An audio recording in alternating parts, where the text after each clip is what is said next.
அரசியலமைப்பு மீதும் ஜனநாயகத்தின் மீதும் மக்கள் வைத்துள்ள அசைக்க முடியாத நம்பிக்கைக்கு நன்றி. மனதின் குரல் நிகழ்ச்சியில் பிரதமர் மோடி நெகிழ்ச்சி. கர்நாடக முதலமைச்சர் சித்தராமையா பிரதமர் மோடி உடனான சந்திப்பின் போது மேகதாது அணை கட்டுவதற்கு அனுமதி வழங்குமாறு வலியுறுத்தியதாக தகவல். மேகதாது அணை விவகாரத்தில் தமிழகம் கர்நாடகம் இடையே ஒருமித்த கருத்தை ஏற்படுத்த மத்திய அரசு முனைப்பு காட்ட வேண்டும் என்றும் வலியுறுத்தல். இளநிலை மருத்துவ படிப்புக்கான நீட் தேர்வை அடுத்த ஆண்டு முதல் ஆன்லைனில் நடத்த திட்டமிட்டுள்ளதாக தகவல். நீட் தேர்வில் முறைகேடுகளை தடுக்க மத்திய அரசு நடவடிக்கை.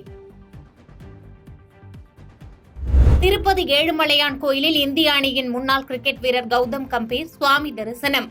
T20 உலகக்கோப்பை வெற்றியின் மூலம் 140 கோடி இந்தியர்களுக்கு பெருமை சேர்த்தது என்று நெகிழ்ச்சி பேட்டி.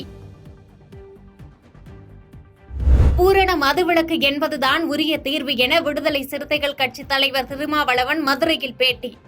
நச்சு சாராய சாவுகளால் ஏற்படுகிற பாதிப்பை விட சட்டப்பூர்வமாக அரசு விற்பனை செய்கிற மதுபானங்கள் மனித வளத்தை பெருமளவில் சேதப்படுத்துகிறது என்றும் கருத்து. கள்ளச்சாராய விவகாரத்தை சிபிஐ விசாரிக்க வேண்டும்.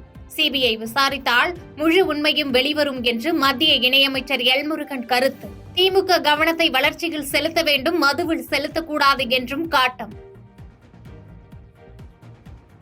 மணிமுத்தாறு அருவியில் 4வது நாளாக சுற்றுலா பயணிகள் குளிப்பதற்கு தடை. அகஸ்தியர் அருவிக்கு படையெடுத்து வரும் சுற்றுலா பயணிகள்.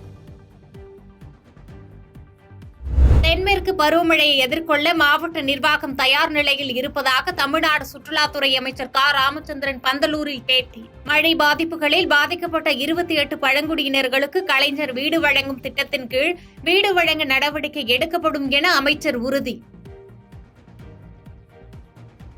அசாமில் பிரம்மபுத்திரா ஏரியை நிரப்பிய வெள்ளம் எச்சரிப்பு இடத்தை தாண்டியது. ஏரிக்கரையோர மக்கள் வெளியேற அதிகாரிகள் அறிவுறுத்தல். உத்தரப்பிரதேசம் போலாநாத் காலனி பகுதியில் கனமழையால் கடும் வெள்ளப்பெருக்கு. படகில் பயணித்து வரும் பொதுமக்கள்.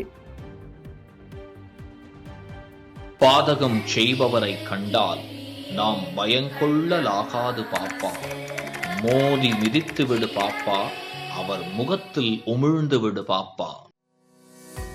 அண்மை செய்திகளை உடனுக்குடன் தெரிந்து கொள்ள இணைந்திருங்கள் இயம்நாடு தொலைக்காட்சியுடன்.